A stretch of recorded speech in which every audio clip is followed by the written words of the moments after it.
Hi, this is Lucia with The Art of Love. I'm a dating and relationship expert specializing in helping you get your ex back.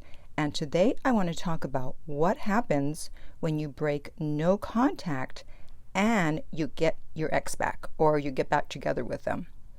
And I'm making this video because I had a realization recently when I was coaching one of my clients, because she did just that. Despite my best efforts to keep her in no contact, she kept breaking it, and they ended up getting together, and then something happened. And that's when I had the realization, and I'd like to share that with you. But before I do, I want to, of course, welcome back the No Contact Army, and have you downloaded my app Silencio to help you stay in no contact so that you won't break it. And if you haven't, the link is below every single video. We are working on the Android version. I know everyone is asking. And if you too would like to join the No Contact Army, all you have to do is hit the subscribe button and the bell notification, and you're in. And to read the No Contact Army manual, go to nocontactsecrets.com, where you can read 2 free chapters before purchasing the book. So I had previously done a video titled The Number One Reason You Must Stay in No Contact. And I'll put the link up above here, where I discuss this. And I'll read a short section from that video later on. But first I want to tell you this story of my client. So they had been on and off for 4 years. And whenever I hear on and off, that's not a good sign. It shouldn't be on and off. And there had been about 5 breakups in that time.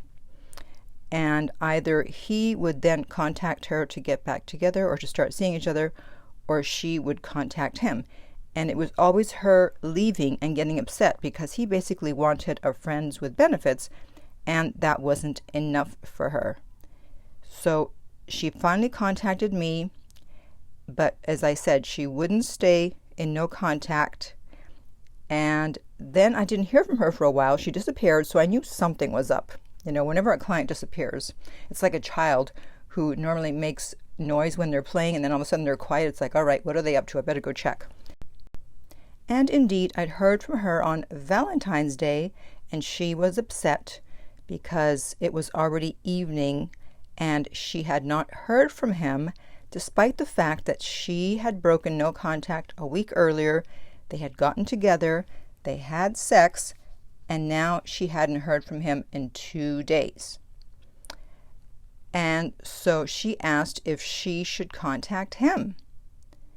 And I said, oh, hell no, do not contact him. That is the most low-value thing you can do on Valentine's Day, to contact him after you haven't heard from him, after sleeping with him a week ago.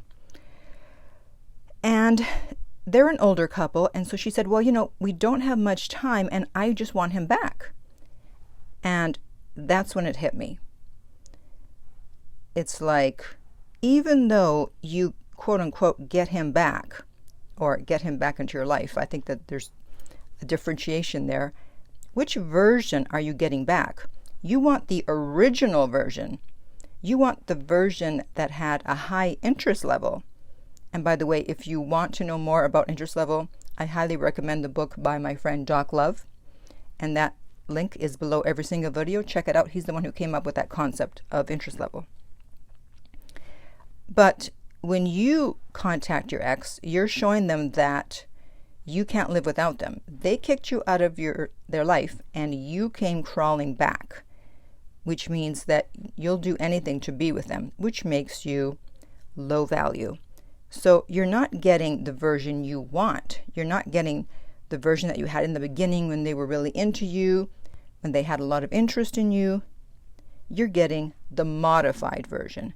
And someone actually made a comment under one of my videos referring to the movie Pet Sematary.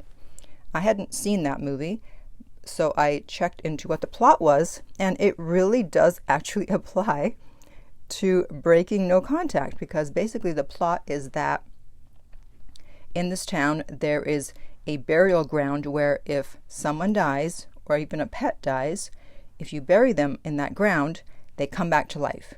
The problem, there's always a problem, the problem is that they don't come back as they were.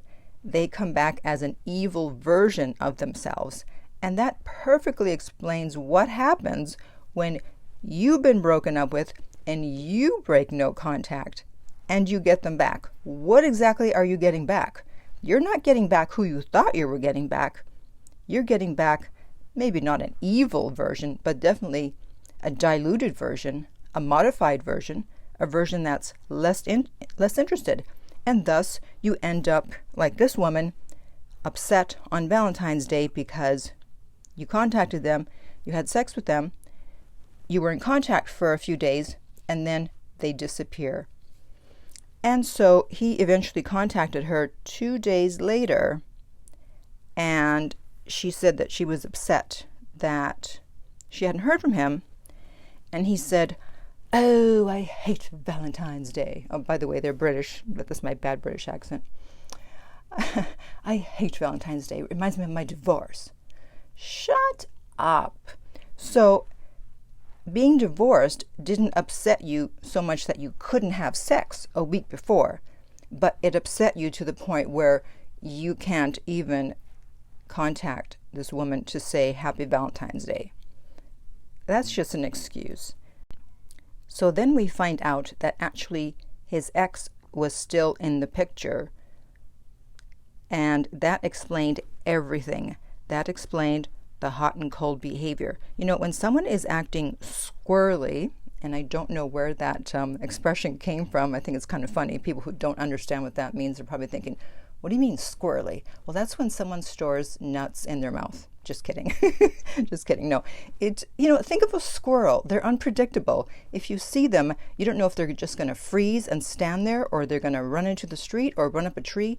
You don't know what they're going to do. So by squirrely, it means that their behavior doesn't make sense. So I can tell you 90% of the time when someone is hot and cold and their behavior doesn't make sense, it's because there's either an ex in the picture or there's someone new.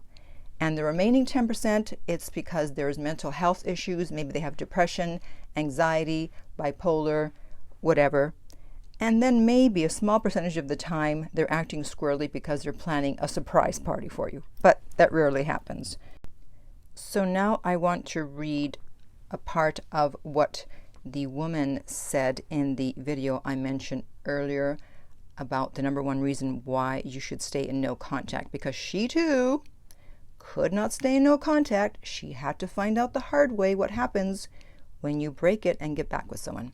And she said, "I had anxiety because it felt like we were no longer equals." You're not. "I was making all these changes and not starting arguments and being more accommodating, and he was just free to see me however he pleased.